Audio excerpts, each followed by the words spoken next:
ಸಾಧ್ಯ ಯಪ್ಪ ಹಂಗ ಹಡದ ಹೆಣ್ಣಿನ ಎದೆಯಾಗ ಹಾಲಿರ್ತೈತಪ್ಪ ಹಾಲಿರ್ತೈತಿ ಆದ್ರ ನನ್ನಂತ ಮದುವೆ ಆಗದಾಕಿ ಎದಿ ಜೇನು ತುಪ್ಪಿಲ್ಲದ ಹುಟ್ಟಿದ್ದಂಗೋ ನನ್ನಪ್ಪ ಜೇನು ತುಪ್ಪಿಲ್ಲದ ಹುಟ್ಟಿದ್ದಂಗ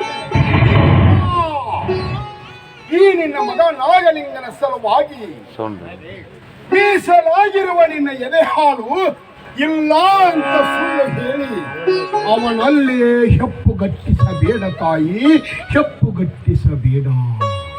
ಉಸಿರು ನಿಲ್ಲುವುದಕ್ಕಿಂತ ಮುಂಚಿತವಾಗಿ ಒಪ್ಪಿಸಿ ತಪ್ಪಿಸು ತಾಯಿ. ಈ ದೇಹಕ್ಕೆ ಬಂದಿರೋ ಮರಣಾನ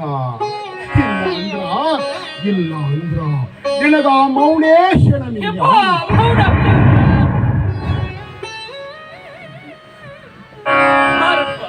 ಬಾರಪ್ಪ ನಾಗಲಿಂಗಪ್ಪ ಬಾ ಕಣ್ಣ ನಾಗಲಿಂಗ.